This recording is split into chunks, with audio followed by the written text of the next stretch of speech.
Hello viewers and welcome back. After last month's release of the Northman, we decided to delve into the heavily overlooked Viking genre and look at the best movies about all things Norse.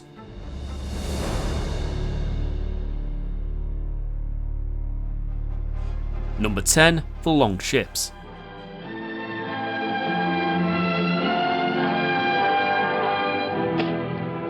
Waste of good timber and pitch. Never thought I'd see the day when we build a fighting ship like that for old snagguts to burn on. A Viking epic made in the mid-60s, The Long Ships focuses on a highly prized bell made out of gold called the Mother of Voices, and the two powerful men that seek to obtain it. Starring Richard Widmark as a Viking leader, he sets sail with his men from Scandinavia to seek the bell in Africa, reluctantly taking a Moorish ruler played by Sidney Poitier along for the ride. With elaborate costumes and large sets, it's definitely a beautiful film, although it only half focuses on Viking culture. Almighty Odin, Almighty Thor, accept this maiden whom we are about to sacrifice. Give us fair winds. Number 9. Beowulf. Who are you? From your dress you are warriors? Speak! Why should I not run you through right now? We are Geats. I am Beowulf, son of Ecgtheow.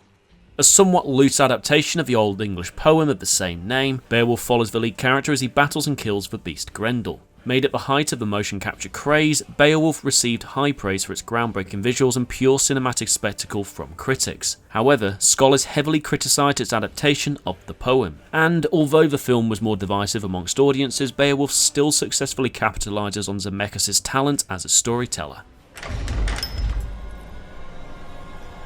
In the name of Odin! Is Grendel not dead? Has he grown his arm anew? Number 8. The 13th Warrior. Now that there was a new king, the Northmen prepared for the funeral of their old king. Antonio Banderas plays real-life 10th century Arab soldier/diplomat Ahmad ibn Fadlan, whose considerable account of the Volga Vikings remains indispensable to historians. After falling in love with the wrong woman, Fadlan is exiled on a diplomacy mission, during which he is drafted into the forces of a Norse prince whose kingdom is plagued by a mysterious evil. Suffering from reshoot, box office failures, and initially detested by test audiences, The 13th Warrior is one of those genuinely enjoyable cinematic failures.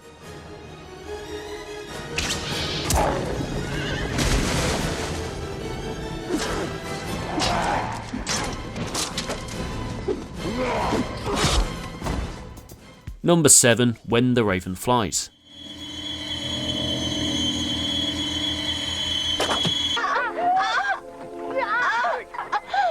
Erik, kadını sustur.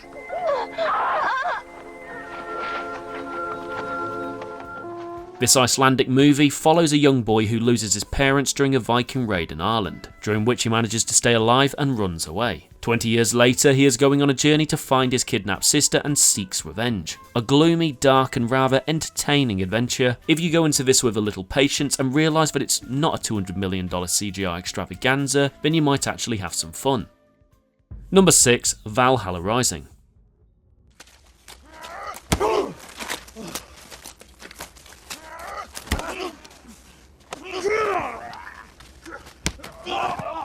The heavily tattooed Mads Mikkelsen stars in this slow burner Viking epic set in 11th century Scandinavia, playing a slave called One Eye. Mikkelsen leads a revolt against some men who have imprisoned him and unites with a group of crusaders on their quest to the Holy Land. Once free of his captors, however, things don't get any easier. Suffering from starvation, infighting and attacks off this coast in this incredibly moody and visually stunning flick.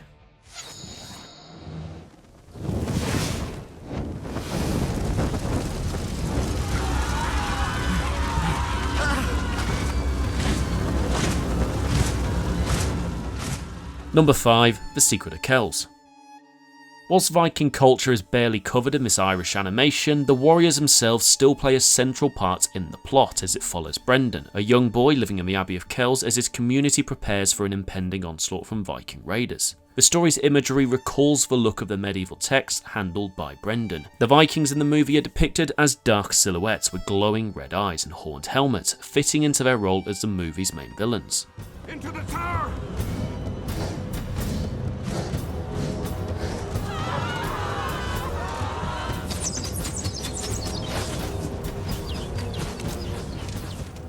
Number 4. Thor Ragnarok.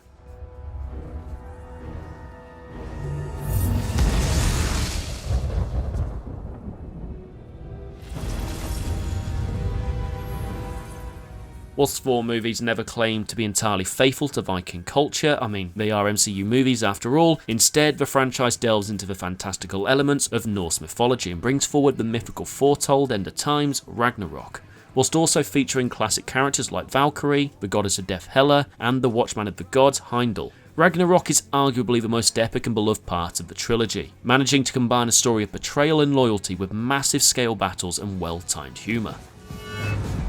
You have made a grave mistake, Odin's son. I make grave mistakes all the time. Everything seems to work out. Number 3. The Vikings.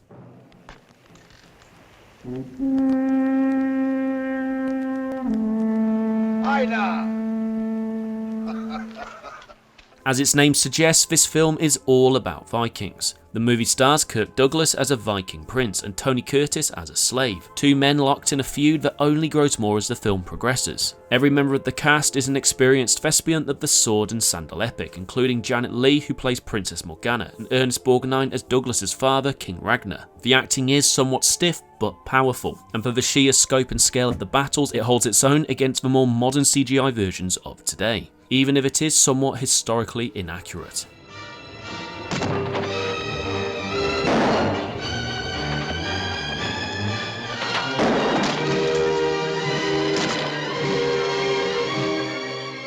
Number 2. The Northman.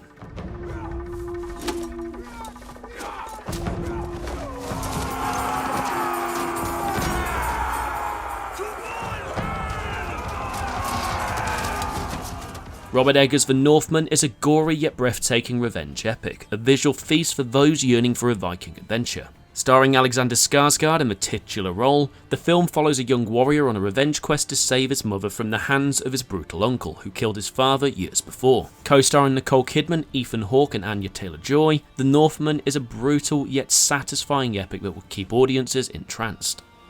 Pity you never paid a bastard's eyes heed before. Now, behold how swiftly your brother swings his sword. Number 1. How to Train Your Dragon. I'm gonna kill you, dragon. I'm gonna cut out your heart and take it to my father. I'm a Viking. In regards to its authenticity, obviously How to Train Your Dragon somewhat stoops, and yeah, we're not talking about the appearance of dragons because it's a fantasy film after all, but the inaccuracies revolving around costumes, weapons and Viking culture. However, thankfully, as we're not ranking these based on historical accuracy but instead overall film quality, this movie tops the list solely because it's so damn good. With its emphasis on warlike temperament and embrace of the majestic, Viking society is a natural fit that moves the narrative of the film along nicely, and manages to go hand in hand with the movie's heartwarming plot. Not that way. I was a fool. Lead the men to the far side of the island. Right. Go with the men. I think I'll stay, just in case you're thinking of doing something crazy. I can buy them a few minutes if I give that thing something to hunt. Thank you for watching. Have your own opinions? Leave them in the comments below and make sure you hit the subscribe button for more regular content.